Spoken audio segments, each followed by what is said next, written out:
Olá, continuando então nesse 12º vídeo, o final da aula 7, nós vamos verificar dois códigos redundantes específicos, dois códigos com distância Hamming maior que 1, que permite, portanto, a detecção e, em alguns casos, a correção de erro. O código de paridade e o código de Hamming. Uma forma muito simples de conseguir um código com distância 2 entre as palavras códigos é garantir que todas as palavras códigos tenham a mesma paridade, isto é, que tenham sempre o número par ou sempre o número ímpar de uns.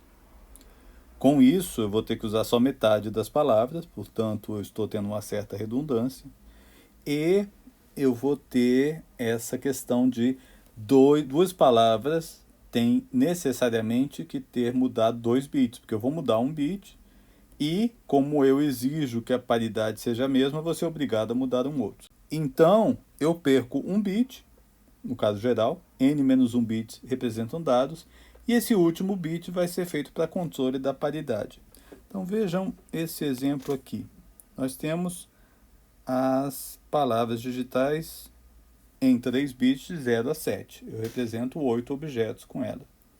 Se eu colocar um quarto bit garantindo que todas essas palavras no total tenham a quantidade par de uns, pode notar, eu tenho nenhum, 2 uns e 4 uns. Eu não tenho nenhum caso com apenas um bit 1 ou com 3 bits 1. O que eu consegui fazer aqui? Eu consegui o meu código de distância 2. Pode notar que sempre de uma palavra código válida para outra palavra código válida, eu mudei pelo menos 2 bits. Não tem como, porque eu vou mudar os bits de dados e vou ser obrigado a mudar o bit de paridade. Como é que eu calculo esse bit? Simples, né? Eu apenas calculo com o valor necessário para manter a paridade par.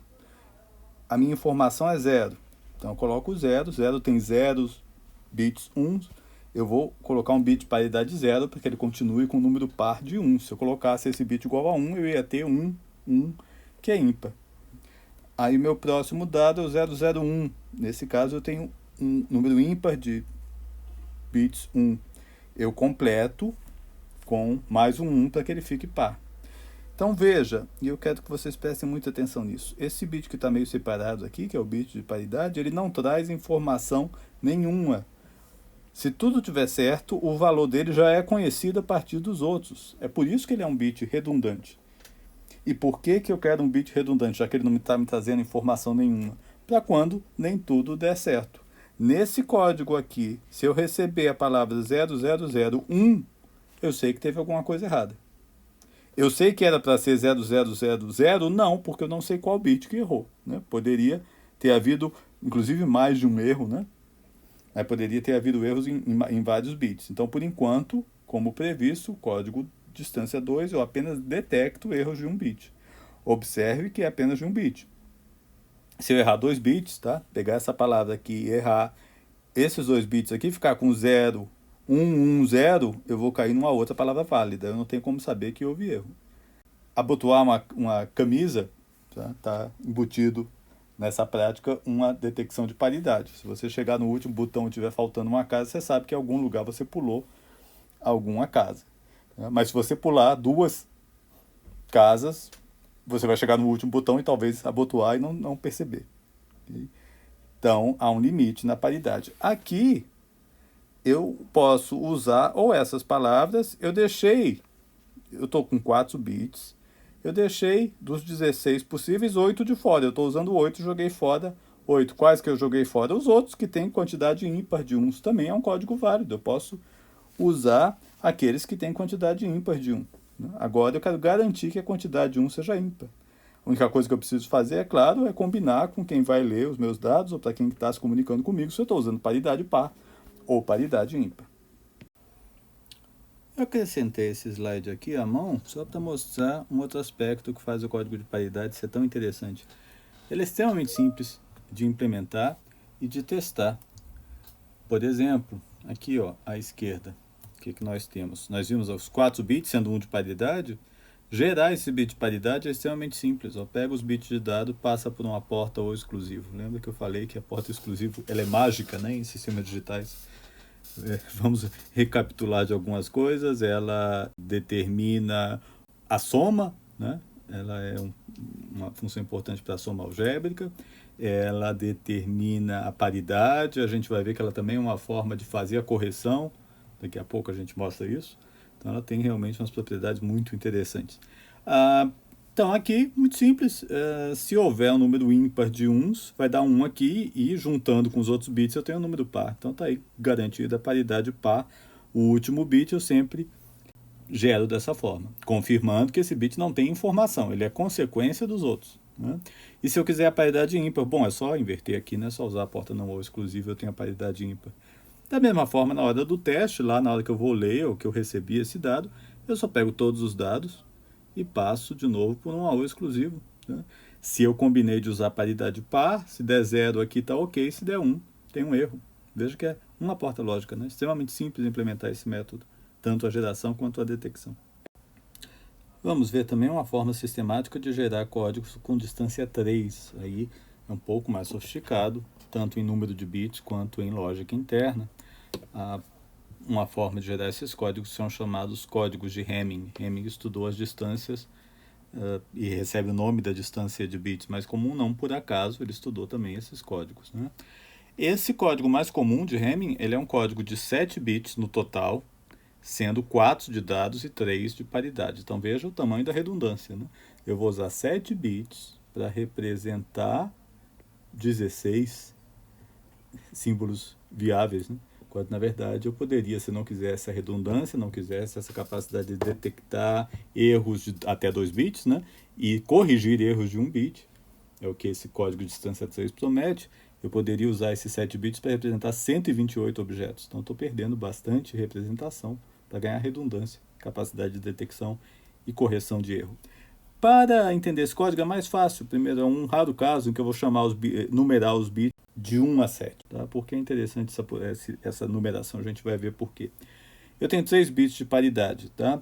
Os bits de paridade vão ser os bits 1, 2 e 4. Vejam, nessa minha numeração são as potências de 2, é fácil de lembrar. Né?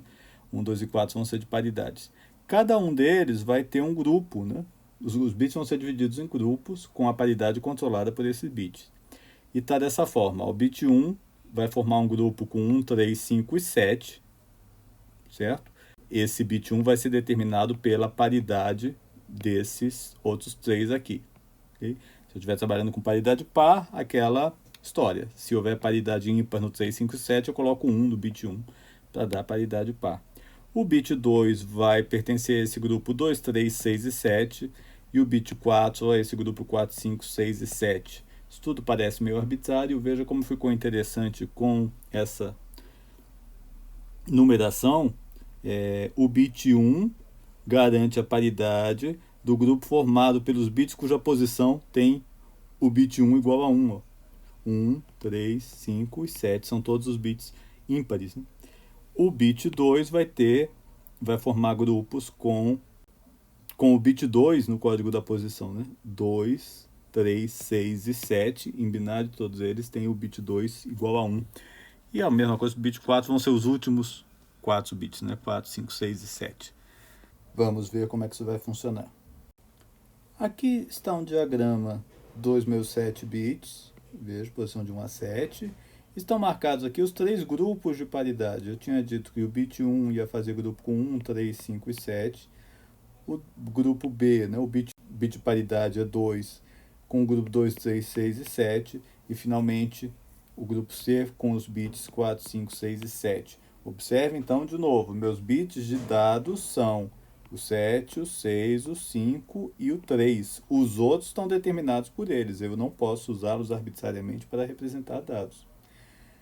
Por que esse arranjo é conveniente? Olha, um erro de um bit qualquer, você pode passar por todos aqui. Se esse bit estiver errado, vai haver uma síndrome, né? Um sintoma único nas minhas verificações de paridade. Vamos lá? Se eu errar o bit 7, todos os grupos vão mostrar paridade errada, porque meu erro aqui vai afetar a paridade do C, do B e do A. Veja que é o único caso em que 3 os 3 vão acusar erro. Se for o 6, B e C vai acusar erro. Veja que é o único caso que B e C vai acusar erro e assim por diante. Portanto, eu consigo sistematicamente aquilo que eu falei, eu consigo saber, no caso de erro de um bit, se houve erro de um bit, qual foi o bit errado. Lembre-se, se houver erro de 2 bits, não está impossibilitado o erro de 2 bits. Eu sei que está errado, se foram 2 bits, tá? Mas se eu tentar aplicar essa correção, eu vou corrigir errado. Vejamos aqui, eu errei os bits 7 e 6. O que vai acontecer?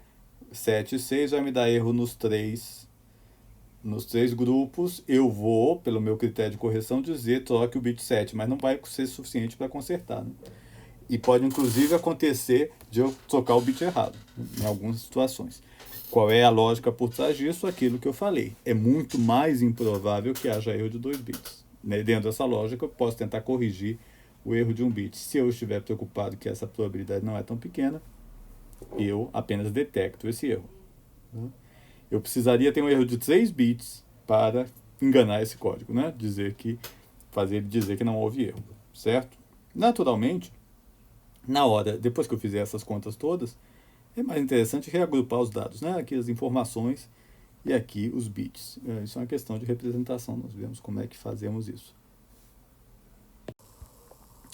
Mais uma vez, eu incluí aqui um slide manuscrito para mostrar que essa correção é muito simples. A gente viu que a detecção da paridade é muito simples, né?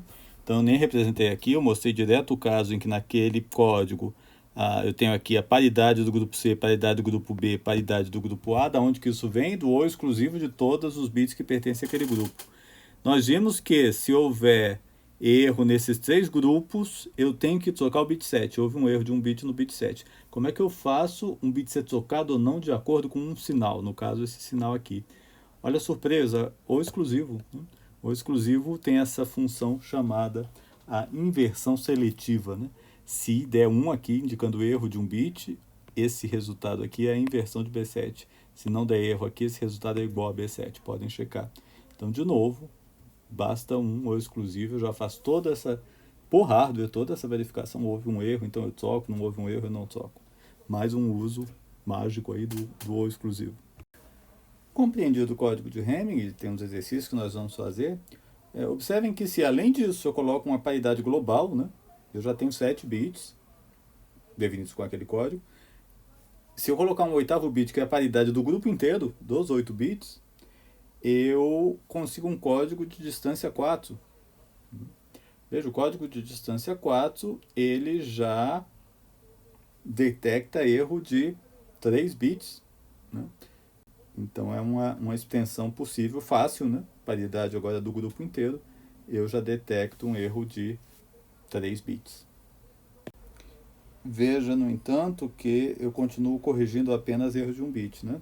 Na nossa regra que nós vimos na aula passada, é o inteiro menor do que d sobre 2, tá? Então, para conseguir correção de erros de 2 bits, eu precisaria de um código de distância 5. E nós deixamos a questão de correção de erro. Eu devo dizer apenas, antes de continuarmos, que o tratamento moderno dessa questão de correção de erro é um pouco diferente. Hoje nós temos códigos muito mais sofisticados, baseados nos campos de Galois, que eu falei, aquela estrutura algébrica em que o O é substituído por, adivinhem vocês, o O exclusivo.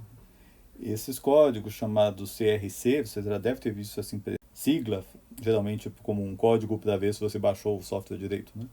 Eles são códigos extremamente sofisticados, eles são capazes, em certos casos, de corrigir sequências de bits bastante longas, né? E essa é a base da nossa recuperação de dados, tanto para transmissão via cabo, por linha pelo espaço livre, quanto para a leitura, né? A releitura de material digital gravado.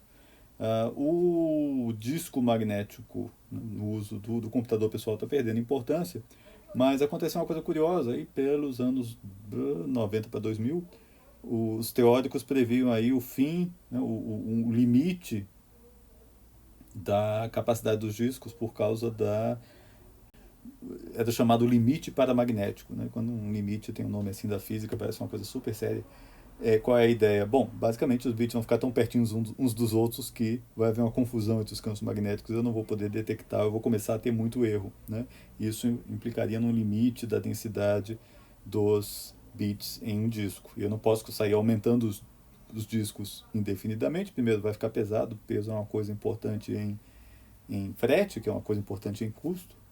E, além disso, a chance de defeitos no material que vai aumentando, né? Então, isso seria um limite intransponível. Não se verificou, tá? Porque sim, eu comecei a ler com muitos erros e eu usei esses códigos corretores de erro para ler corretamente. Então, você escreveu aí seu projeto final, se você ainda tem disco magnético, saiba que provavelmente alguns bits vão ser lidos errados, tá? Mas por sorte eles vão ser corrigidos.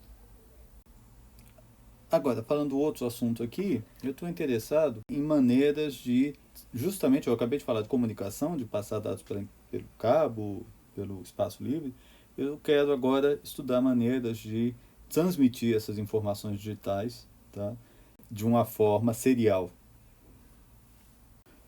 O que vai acontecer aqui? Eu tenho algumas questões. Eu quero conseguir manter um sincronismo entre quem envia e quem recebe os dados. Eu não quero ter uma linha só para ficar sincronizando e dizer agora vai, agora veio, etc. Não, eu quero que o fluxo de dados, por si só, dê uma informação suficiente para o receptor saber exatamente se houve algum pequeno atraso ou alguma flutuação, né? Claro, receptor e transmissor chegaram a um acordo quanto à frequência de transmissão, né? Mas há flutuações dentro dessas frequências e eu tenho que ter uma forma de recuperar sem perder esse sincronismo. Eu estou preocupado com banda passante, tá? Aqui já é um conceito de circuito elétrico. Se eu quiser passar variações muito rápidas, o que significa, né, bits, uma frequência de bits muito alta, eu vou ter problemas físicos, né? Os cabos vão ter limites para isso. Então eu gostaria que esse código conseguisse sincronismo sem prejudicar muito a banda passante. Outra característica elétrica, eu vou estar preocupado com o nível DC. Durante muito tempo, dados foram passados em circuitos que foram projetados para passar voz, né, por causa da estrutura da telefonia. Esses circuitos não estão preocupados em passar nível DC. Se a média do meu sinal elétrico não é zero, esse sinal vai ter problemas para passar num circuito que não passa o DC. Então isso tem um problema, né? Outra coisa é que nem sempre eu posso ter aquela ideia mais ingênua, dizer um nível lógico, o nível elétrico alto é 1, o nível elétrico baixo é 0. Tem muitos meios, por exemplo, que são sensíveis a transições, não a valores específicos. Então, eu também estou interessado em códigos que me deem a informação de o que é 1 ou 0 pela polaridade da transição, se é para cima ou para baixo, e não pelo valor em si. Vamos discutir alguns desses códigos.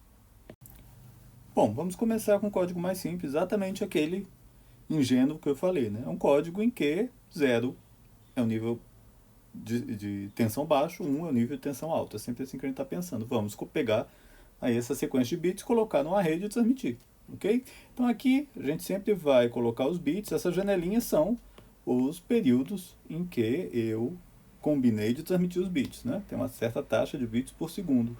Aqui essa sequência de bits 01, 0010, está aqui o nosso código ingênuo, que vai ter um nome um pouquinho mais sofisticado, sem retorno ao zero, né? Naturalmente ele tem esse nome porque vai ter um código que vai se chamar com retorno ao zero, mas chegaremos nele. Esse código então ele faz, como eu falei, ele é super ingênuo, é zero, então é zero, é 1, eu subo, aqui vai ter um zero, eu desço, eu subo de novo. Qual é o problema? Ele tem um alto risco de perda de sincronismo, tá? Imagina que eu tenho 100 uns aqui, vamos fazer um exemplo esquisito. E aí, são 100, são 99, são 98, e se transmissão e recepção estiverem um pouquinho desincronizadas, eu rapidamente posso perder essa janela e não saber se eu transmitir 100 uns ou 99 uns, tá? Então ele tem um problema sério de transição. Ele tem um nível DC, tá? Porque, claro, se os valores são só 0 e alguma tensão positiva, o nível médio vai estar aqui em algum lugar, o nível médio é positivo, então tem nível DC, ele vai ter problemas para ser transmitido via linhas telefônicas, por exemplo. Vantagem, ele tem uma baixa banda passante, isso é bom. Mas esse problema é muito sério. Ele só é usado, na verdade, para comunicações muito simples, tá? Pequenos cabos ligando numa ligação muito próxima fisicamente, mas é uma primeira ideia intuitiva para a gente entender as ideias do código serial. Vamos deixar essa ideia um pouquinho mais sofisticada. Eu não quero ter repetições do mesmo nível, ok? Por que isso? Porque, veja, aquele problema de sincronismo que eu falei, ele é facilmente resolvido, tá? Desde que haja muitas transições na linha. Eu sei mais ou menos aonde eu espero transição na linha, por aqui. Se ela vier um pouquinho antes, eu sei que a transmissão está um pouco mais rápida do que eu pensava. Se ela vier um pouquinho depois, eu sei que ela está um pouco mais lenta do que se pensava. Existem circuitos relativamente simples de eletrônica, chamados PLL, que fazem esse ajuste automaticamente. Portanto, desde que a linha tenha várias transições, eu consigo me ajustar aí a pequenas flutuações e acompanhar o sincronismo. Então eu quero aumentar o número de transições, primeira coisa que eu quero fazer naquele código. Então aqui vem o código sem retorno ao zero e com inversão, né? Não é mais 0 e 1, não é mais por nível, tá? 0 é manter o mesmo nível e 1 é inverter o nível. Então fica assim, nosso mesmo sequência de bits, tá aqui o nosso código ingênuo NRZ, como é que fica o NRZI? 0, agora eu vou transmitir 1, então eu inverto. Outros 1, então eu inverto de novo e caio, né? Eu troco de sinal porque foi de 1 para outro 1. E inverto de novo porque é 1. Agora é 0, mantenho. Agora é outro 0, mantenho. 1, troco. Então dá para ver até visualmente que ele tem mais transições do que os outros, né? Ele só não vai ter, evidentemente, mais transições que o NRZ quando eu tiver uma longa sequência de zeros. Aí vai ficar tudo parado por muito tempo. Isso não é tão complicado. A gente vai ver que eu posso simplesmente suprimir uma sequência muito longa de zero. Tá? É do jeito mais ingênuo que você pode imaginar. Colocar um lá de vez em quando, tá? Para não ter uma sequência muito longa de zero. Isso vai ter pouco impacto sobre meus dados e eu resolvo esse problema. O nível DC eu não resolvi esse problema, né? Continua aí. Claro, eu tenho que fazer a média ser zero. Enquanto eu ficar aqui em zero e valor positivo, a média não vai ser zero nunca. Então ele é bom para meios magnéticos, porque exatamente esses meios são aqueles que são sensíveis às mudanças. Então esse é um bom código para armazenar sequências de bits em fitas, por exemplo, antigamente, né? Fita magnética, ainda usada para armazenamento de massa, né? E ele é o princípio por trás do código da USB, tá? Exceto que às vezes na USB o zero é que é a transição, tá? Existe a possibilidade, claro, é só inverter tudo. O zero é a transição e o 1 é manutenção, ok? Mas vejam, já é um código efetivamente usado na prática. Uma outra forma de resolver o problema da longa sequência de uns e ter mais transições é usar o código RC, um código com retorno ao zero, que significa que mesmo que eu vá para 1, eu tenho que voltar a zero no meio da janela, tá? Então o 0 é 0 em toda a janela, o 1 é 1 na metade da janela, né? Um valor alto na metade da janela e 0 no segundo. Isso aí evita o problema das longas transmissões de uns. Eu já falei que a longa transmissões de 0 não estou tão preocupado, tá? Não resolvi o problema do nível DC e não é adequado para meios magnéticos, não é representação por nível. Vamos finalmente resolver esse problema do nível DC e usar isso na linha telefônica, né? Eu descobri que estava errado aqui, tá? Desculpem, eu corrigi aqui na mão. Eu tinha escrito de uma forma errada.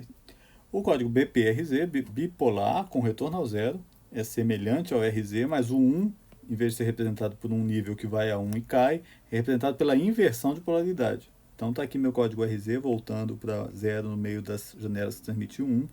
E o BPRZ vai ser positivo, se tiver um outro 1 ele vai ser negativo. Se tiver mais um ele volta a ser positivo, né? Ele lembra um pouco um NRZI, né? Mas ele é bipolar. Sendo bipolar eu consigo baixo nível DC, especialmente se eu garantir paridade, né, nesse código. Porque fica um número par, vai ter um número igual de positivos e negativos, o nível DC vai ser bem baixo. Finalmente, eu resolvi o problema, ou atenuei o problema DC. De novo, longa sequência de zero, essas transições não ajudam, mas eu vou eliminar a longa sequência de zero. Tá?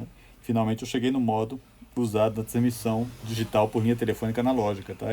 Inclusive é usado especificamente a supressão de zero. Tá? Não sei se você sabe, mas o operador coloca um 1 lá no meio das suas conversas. Tá? Se tiver muito silêncio, vamos dizer assim, para evitar essa longa sequência de zeros. Tá? E também por isso, na época do antigo modem, né, que passava os dados por áudio na linha telefônica, a capacidade dele era um pouquinho mais baixa do que se poderia calcular teoricamente, é porque eu não posso passar uma sequência muito longa de zeros. E finalmente temos o mais sofisticado código que se conhece, né? Que é o código Manchester. Basicamente, lembra que eu tinha representado o 1 por inversão e deixar do 0 como 0, ele meio que completa o ciclo, ele vai representar o 0 por uma transição e o 1 por uma outra transição, tá? Mas os dois eu vou ter retorno ao 0. Então veja só, está aqui minha mesma sequência, estão todos os códigos que a gente estudou aqui, um do lado do outro, você pode comparar. O 0, nesse código que eu estou mostrando aqui, vai ser representado por uma transição positiva no meio da janela. Tá? Então tem aqui uma transição, o 0 é uma transição. O 1 por uma transição negativa. Então veja a sequência, 0 tem que ter uma transição positiva no meio da janela. 1, uma transição negativa. Agora veja que interessante, um outro 1, eu tenho que ter uma transição negativa no meio da janela, então eu tenho que subir e descer de novo. Certo? Esse código vai ter como principal característica muitas transições. Veja que ele tem muito mais transições que os outros. Então ele vai permitir taxas de bits altíssimas sem perda de sincronismo. Eu tenho que pagar um preço, muitas transições, muita banda passante. Tá? Eu tenho que ter aí um método, uma estrutura de cabeamento ou de fibra ótica que aguente uma banda bastante elevada. Certo? E esse é o código usado na transmissão dos sinais na internet. Tá? Então, um código bastante prático, bastante usado hoje em dia, e é o último que nós vamos ver. Ok? Terminamos essa parte aqui do curso. Próximo passo é estudar blocos de circuitos combinacionais. A gente não vai pegar um problema complexo e sair fazendo porta-NAND, né, para resolvê-lo. A gente vai quebrar em problemas menores e usar blocos que são sempre usados. Veremos isso depois. Obrigado.